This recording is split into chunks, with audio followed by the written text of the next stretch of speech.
Hi guys, আয় পড়ছি এই যে দেখুন আফ্রিকার জঙ্গল, ঠিক আছে। পুরা জঙ্গলটা ঘুরা ঘুরা দেখায় আমার। এনো ভয়ঙ্কর সাপও থাকতে পারে, প্রচুর রিক্সে কিন্তু আমরা চলাফেরা করি। আজকে এই বাগানটা পুরা টহল দেম, আহেন সাথে সাথে। এই গরিব মানুষ আছে ফারামেরও না, মানে এরকম কিছু জায়গা আপনারা দেখাইবার চাই যেন ভয়ঙ্কর ভয়ঙ্কর ফুস সাপ থাকতে পারে। এরপরেও আপনার রিক্স লইয়া জায়গাটি দেখাই, আহেন। চারকানিটা কিন্তু কলা এনে কিছু একটা থার সম্ভাবনা আছে, আস্তে আস্তে যাওয়া লাগবো, কারণ প্রচুর গভীর জঙ্গল। এনো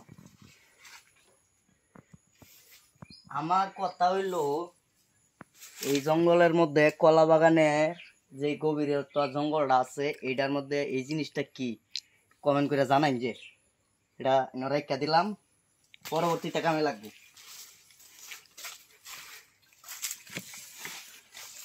মূলত যেটা লাগে আইসি দেখুন একটা জিনিস দেখায়, এই যে দেখুন একটা জিনিস, এরকম জঙ্গলের মধ্যে মানুষ যে আয়ে আয়ে কি এই কাম করবার লাগে আয়ে, আমি এই জিনিসটাই বুঝি না। এই যে আঙ্গুল দেখে ক্যামেরা,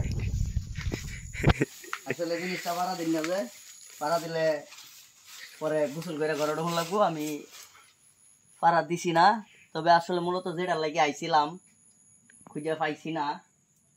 আমরা এখন যাই আমগা, ঠিক আছে। এরপরে ওই সাইডটা একটু দেখি, যদি পাই তো পাইলাম, না পাইলে কিছু করার নাই, জঙ্গল লাগবো। যেদিকে যাই জঙ্গল আর জঙ্গল।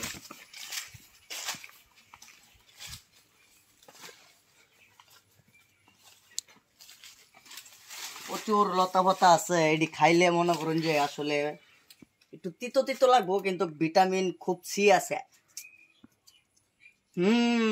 সেই সাত সেই সাত গাছটা থাক, পরে একাই আম।